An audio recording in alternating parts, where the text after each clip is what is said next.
¿Alguna vez has pensado en qué cenaban realmente las familias españolas durante los años 60, cuando escaseaban los alimentos básicos y la supervivencia dependía del ingenio? Aquellos tiempos de autarquía y cartillas de racionamiento obligaban a buscar comida fuera de los canales oficiales, adentrándose en un mundo clandestino donde la necesidad borraba las fronteras de la legalidad. En este vídeo descubrirás 12 cenas que los españoles consumían a escondidas durante aquella década difícil. Platos que llegaban a la mesa familiar sorteando inspecciones y burlando controles sanitarios. Quédate hasta el final, porque algunas de estas prácticas te van a sorprender completamente. Extraperlo. La palabra extraperlo resonaba en cada barrio español como un susurro necesario para sobrevivir. Aquel mercado negro de alimentos se había convertido en la salvación de miles de familias que no podían alimentarse con las raquíticas raciones oficiales que proporcionaban las cartillas de abastecimiento. La carne de vacuno, ovino o cortes selectos que jamás aparecían en las carnicerías autorizadas circulaba por rutas clandestinas entre pueblos y ciudades. Las mujeres cosían bolsillos secretos en sus vestidos amplios para transportar filetes envueltos en papel de estraza, cruzando las aduanas urbanas sin levantar sospechas. Aquellos controles establecidos en las entradas de las grandes ciudades intentaban frenar el flujo de alimentos que llegaban desde las zonas rurales, pero la desesperación convertía a madres de familia en contrabandistas valientes. Los precios en el mercado negro multiplicaban por 3 o 4 las tarifas oficiales que fijaba la comisaría de abastecimientos, condenando a las familias más humildes a malvivir con lo poco que conseguían mediante el racionamiento. Comprar carne de extraperlo significaba arriesgarse a multas astronómicas o incluso penas de cárcel si los inspectores descubrían la transacción ilegal. Pero el hambre pesaba más que el miedo. Aquellos guisos de carne procedente del mercado negro llenaban las cazuelas familiares en ocasiones especiales.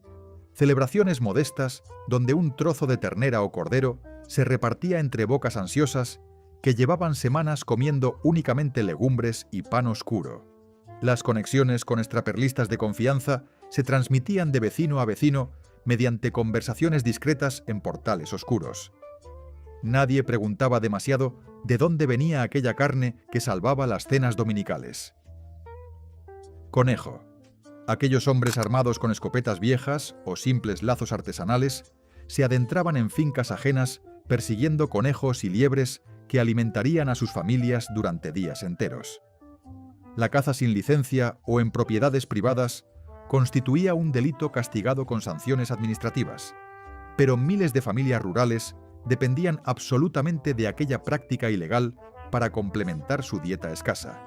Los guardas rurales patrullaban los límites de Mindonesen, las grandes propiedades, intentando evitar el furtivismo nocturno que mermaba las reservas cinegéticas de los terratenientes. Pero aquellos vigilantes también conocían el hambre. Muchas veces hacían la vista gorda cuando descubrían a vecinos conocidos cazando discretamente en los lindes de las fincas, compartiendo silenciosamente la complicidad de quien entiende que la supervivencia no admite leyes. Los conejos se cazaban con cepos rudimentarios fabricados con alambres retorcidos, lazos de cuerda escondidos entre la maleza o mediante la técnica ancestral del hurón que entraba en las madrigueras, obligando a los animales a salir hacia las redes tendidas en las bocas. Las liebres requerían más destreza porque corrían velozmente por campo abierto. Los galgos furtivos perseguían aquellas sombras grises en carreras nocturnas donde la luna llena convertía el paisaje en un escenario fantasmal de siluetas veloces.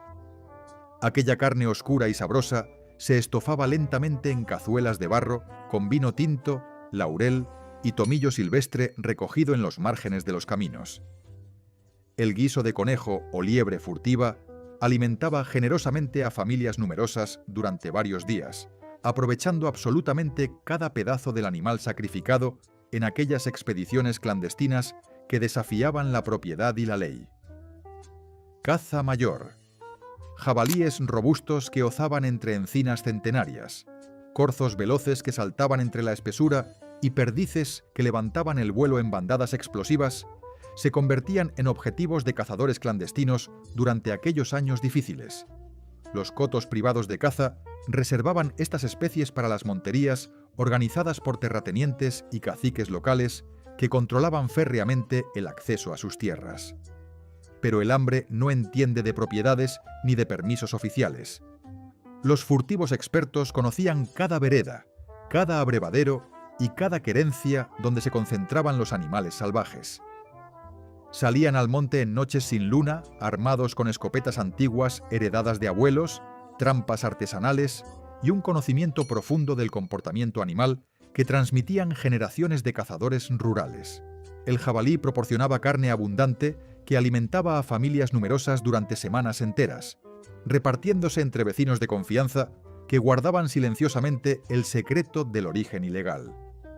Aquella carne oscura y sabrosa se cocinaba en estofados interminables que llenaban las cocinas de aromas intensos. Los restaurantes rurales y tascas de carretera compraban piezas de caza furtiva sin hacer preguntas incómodas sobre licencias o permisos.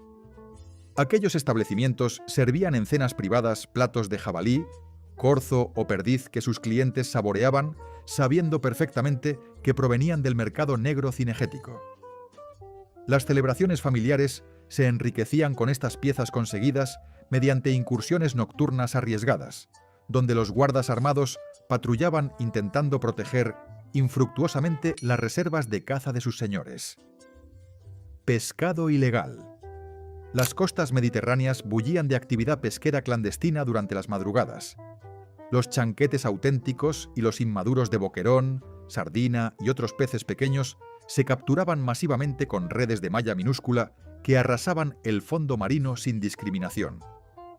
Aquellos pescaditos transparentes o blanquecinos apenas medían unos pocos centímetros de longitud, muy lejos de alcanzar la madurez sexual necesaria para reproducirse y mantener las poblaciones.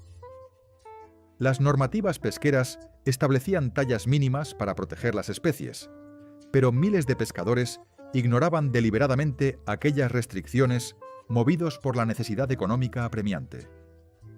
Las frituras de chanquetes se convirtieron en un símbolo gastronómico especialmente apreciado en la Costa del Sol y otras zonas mediterráneas.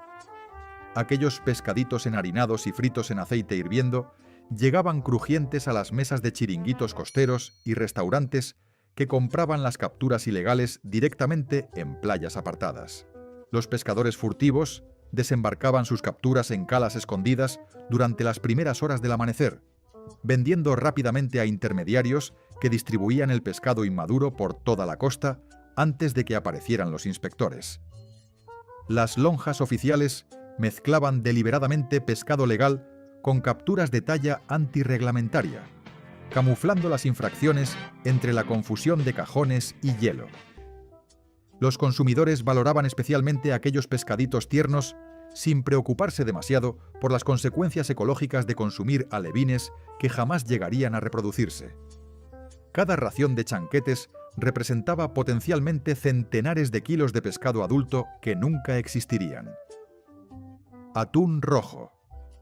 Circulaba por rutas clandestinas desde los puertos pesqueros hasta mesas privilegiadas. Aquellas capturas no declaradas burlaban los controles oficiales mediante redes de contrabandistas perfectamente organizadas que ocultaban el origen ilegal del pescado más preciado del Mediterráneo. Los grandes atunes, capturados en almadrabas tradicionales o mediante pesca de cerco, se desviaban parcialmente del circuito oficial para alimentar el mercado negro de pescado de lujo. Los armadores y patrones de pesca declaraban capturas inferiores a las reales, vendiendo clandestinamente el excedente a precios muy superiores que multiplicaban sus ganancias. Restaurantes exclusivos de las grandes ciudades servían ventresca de atún rojo en cenas privadas, sin poder justificar documentalmente la procedencia legal de aquella carne roja intensamente sabrosa. El pescado importado de contrabando también alimentaba el mercado negro español. Bacalao noruego, salmón escocés y otras especies selectas entraban por puertos pequeños sin pasar por aduanas ni pagar aranceles correspondientes. Aquellas mercancías llegaban en barcos pesqueros que descargaban discretamente durante la noche en muelles apartados, donde los guardias costeros hacían la vista gorda a cambio de generosas propinas. Los compradores esperaban con furgonetas refrigeradas para transportar inmediatamente el pescado de contrabando hacia el interior, distribuyéndolo entre pescaderías selectas y restaurantes de categoría que pagaban gustosamente por productos exclusivos. Las facturas falsificadas simulaban operaciones comerciales legales, cuando en realidad todo el proceso transcurría completamente al margen de los controles sanitarios y fiscales establecidos. Cerdo. La matanza doméstica del cerdo era tradición centenaria en la España rural profunda. Aquella ceremonia anual donde familias enteras se reunían para sacrificar el animal engordado durante meses, se desarrollaba habitualmente fuera de cualquier control veterinario oficial durante los años 60.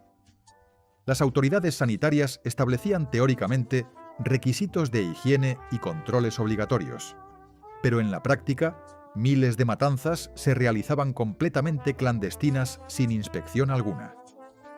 Los veterinarios oficiales resultaban insuficientes para supervisar todas las matanzas domiciliarias que se celebraban simultáneamente cuando llegaba el frío necesario para conservar adecuadamente la carne. Las familias sacrificaban sus cerdos en patios y corrales sin aturdimiento previo, desangrando al animal mientras chillaba aterrorizado, sujetado por varios hombres forzudos.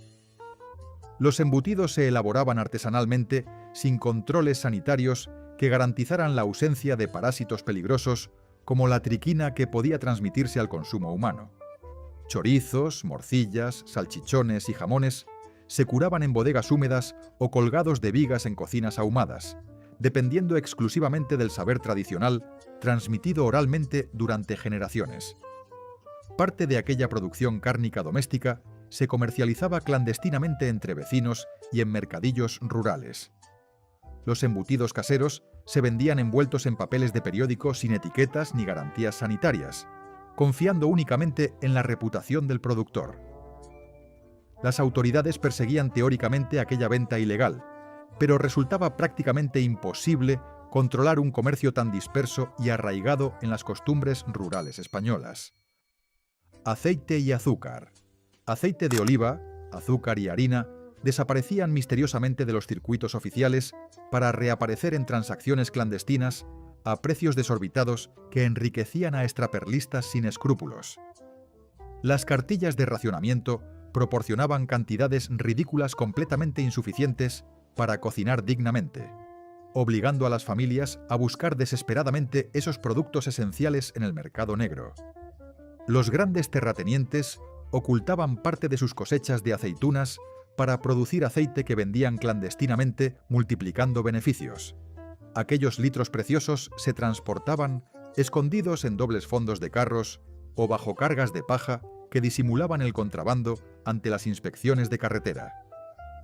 El azúcar procedía frecuentemente de desvíos en las propias fábricas, donde funcionarios corruptos facilitaban las sustracciones a cambio de generosas comisiones. Sacos completos salían por puertas traseras durante la noche, repartiéndose entre redes de distribuidores que controlaban el mercado negro urbano. Las amas de casa cocinaban con aceite adulterado, mezclado con otros productos más baratos, arriesgando la salud familiar por la imposibilidad de conseguir aceite puro a precios asequibles. Los guisos preparados con aquellos ingredientes del extraperlo alimentaban cenas familiares donde nadie preguntaba demasiado sobre el origen de los productos que salvaban del hambre. El azúcar se reservaba para ocasiones especiales porque su precio en el mercado negro resultaba prohibitivo para las economías domésticas modestas. Comida robada. La noche protegía expediciones silenciosas hacia las huertas ajenas más productivas. Hombres desesperados saltaban tapias de piedra o se colaban entre alambradas rotas para robar hortalizas, frutas y verduras que completarían la dieta insuficiente de sus familias hambrientas. Las zonas rurales empobrecidas veían cómo los pequeños hurtos de cosechas se multiplicaban cuando llegaba el hambre más acuciante del invierno. Patatas recién arrancadas de la tierra húmeda, coles pesadas, lechugas, tomates maduros y cualquier hortaliza disponible desaparecía misteriosamente durante las noches sin luna. Los propietarios de las huertas instalaban perros guardianes que ladraban furiosamente alertando de las intrusiones nocturnas. Pero los ladrones expertos conocían técnicas para calmar a los animales. Aquellas verduras robadas se cocinaban inmediatamente para eliminar cualquier evidencia del hurto. Los guisos de verduras sustituían la carne ausente en cazuelas que alimentaban precariamente a familias numerosas que sobrevivían día a día sin saber qué comerían al siguiente. Las frutas robadas de árboles ajenos proporcionaban vitaminas esenciales durante los meses fríos, cuando el escorbuto amenazaba a quienes pasaban semanas comiendo únicamente legumbres secas y pan duro. Los vecinos sabían perfectamente quiénes robaban en las huertas comunales, pero guardaban silencio cómplice, comprendiendo que la necesidad justificaba aquellos hurtos. La solidaridad compartida entre pobres creaba códigos no escritos donde pequeños robos de subsistencia se toleraban tácitamente mientras el hambre apretaba las tripas vacías. Animales de trabajo. Situaciones de hambre aguda, especialmente durante los primeros años de posguerra, habían obligado a algunas familias rurales a sacrificar animales de trabajo cuando la supervivencia dependía literalmente de encontrar cualquier fuente de proteína animal. Caballos, mulas y burros viejos que ya no podían trabajar terminaban sacrificados, clandestinamente para alimentar a familias desesperadas. Aquella carne dura y oscura se cocinaba durante horas en guisos fuertemente especiados, que disimulaban el sabor extraño y la textura fibrosa. Las familias guardaban absoluto secreto sobre el origen de aquella carne por la vergüenza social que suponía admitir haber comido animales tradicionalmente considerados compañeros de trabajo.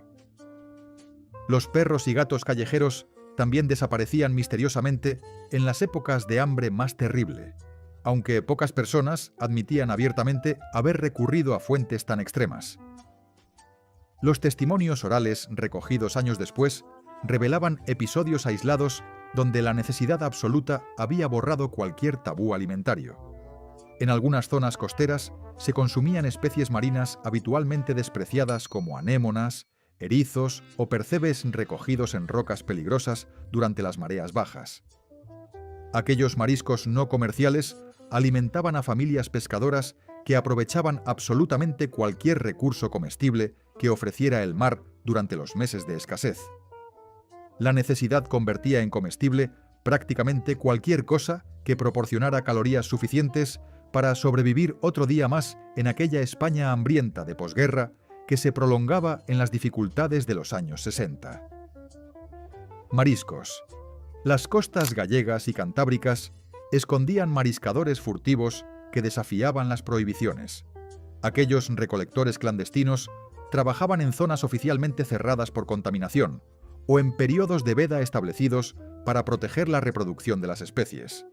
Percebes arrancados de acantilados peligrosos en zonas prohibidas, almejas excavadas en playas contaminadas y zamburiñas recogidas durante vedas reproductivas alimentaban un mercado negro de marisco tremendamente lucrativo. Los mariscadores furtivos conocían perfectamente los riesgos sanitarios de recolectar en zonas contaminadas, pero la pobreza pesaba más que el miedo a enfermedades. Aquellos mariscos se vendían directamente en mercadillos clandestinos o a restaurantes poco escrupulosos que servían producto fresco sin preguntar por su procedencia legal. Las intoxicaciones por consumo de marisco contaminado provocaban episodios graves de gastroenteritis que ocasionalmente terminaban en hospitalizaciones. Las autoridades sanitarias advertían periódicamente sobre los peligros de consumir marisco sin control, pero resultaba imposible frenar un comercio tan extendido y rentable. Los compradores pagaban precios muy inferiores a los del mercado legal, sabiendo que asumían riesgos, pero priorizando el ahorro económico sobre la seguridad alimentaria. Las lonjas oficiales mezclaban deliberadamente marisco legal con capturas furtivas procedentes de zonas cerradas, multiplicando los beneficios de intermediarios corruptos. Los inspectores pesqueros intentaban controlar aquel comercio ilegal, pero la vastedad de la costa y la complicidad social hacían prácticamente imposible erradicar completamente el furtivismo mariscador que alimentaba a miles de familias costeras. Importados. Café auténtico, chocolate suizo, mantequilla francesa y conservas importadas cruzaban ilegalmente las fronteras pirenaicas transportadas por redes organizadas de contrabandistas profesionales. Aquellos productos escaseaban dramáticamente en la España autárquica de los años 60, donde las importaciones estaban fuertemente restringidas por aranceles prohibitivos y controles aduaneros estrictos.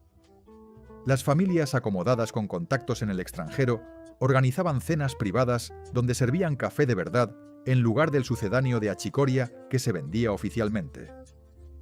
El chocolate importado de contrabando se reservaba para ocasiones especialísimas, porque su precio multiplicaba varias veces el de cualquier producto nacional disponible. Las conservas francesas de paté, foie gras o pescados selectos decoraban mesas de familias pudientes que presumían de acceso a productos inalcanzables para el común de los españoles. Los contrabandistas cruzaban regularmente los Pirineos cargados con mercancías de lujo que vendían a precios astronómicos en las grandes ciudades. Aquellas rutas clandestinas empleaban a cientos de hombres que conocían cada sendero de montaña y cada guardia civil susceptible de aceptar sobornos generosos. El tabaco rubio importado ilegalmente se fumaba en círculos selectos donde el Camel o el Lucky Strike americano identificaba inmediatamente a quien podía permitirse aquellos lujos prohibitivos.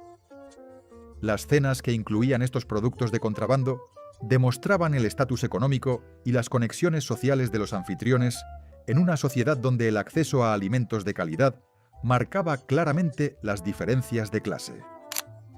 Clandestinos. Algunas viviendas particulares escondían negocios gastronómicos completamente ilegales. Aquellas casas particulares transformadas en restaurantes clandestinos servían comidas a clientes selectos sin licencias municipales, controles sanitarios ni declaraciones fiscales que alertaran a las autoridades. Las cenas se organizaban mediante el boca a boca entre círculos de confianza donde todos conocían la dirección secreta del local semiclandestino. Los comensales llamaban discretamente a puertas anónimas que se abrían tras identificar correctamente al visitante, accediendo a comedores improvisados en salones familiares decorados modestamente.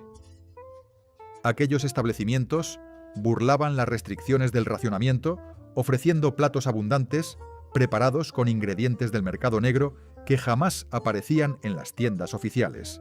Carne de extraperlo, pescado fresco sin declarar y productos importados de contrabando componían menús variados que atraían a clientes dispuestos a pagar precios elevados por comer decentemente. Los pagos se realizaban exclusivamente en efectivo, sin recibos ni facturas que pudieran incriminar a propietarios o comensales. Las inspecciones municipales amenazaban constantemente aquellos negocios clandestinos, pero las redes de sobornos mantenían informados a los propietarios que cerraban temporalmente cuando se anunciaban redadas. Los guateques nocturnos combinaban música, baile y comida en fiestas semiclandestinas, donde la juventud desafiaba las restricciones morales y alimentarias del régimen. Aquellas reuniones servían platos preparados con ingredientes no fiscalizados en ambientes festivos que desafiaban el control social opresivo de aquellos años grises. Como mencioné al principio, hay una práctica que merece una mención especial por encima de todas las demás. Aquella comida humilde salvó del hambre a miles de familias manchegas durante décadas, pero escondía un peligro invisible que la convirtió en un alimento oficialmente prohibido. Se trataba de una papilla espesa y cremosa preparada con harina de almortas, una leguminosa resistente que crecía incluso en las tierras más áridas de Castilla-La Mancha. Durante la Guerra Civil y la posguerra, aquella harina se convirtió en la base alimentaria de jornaleros y campesinos porque resultaba baratísima y llenaba el estómago. Así es, estoy hablando de las gachas manchegas hechas con harina de almortas. ¿Cuál de estas cenas ilegales conocías tú o te contaron tus abuelos? Si te ha gustado este vídeo sobre la memoria nostálgica de España, suscríbete al canal, activa la campanita y comparte para seguir descubriendo más historias que marcaron la vida de toda una generación.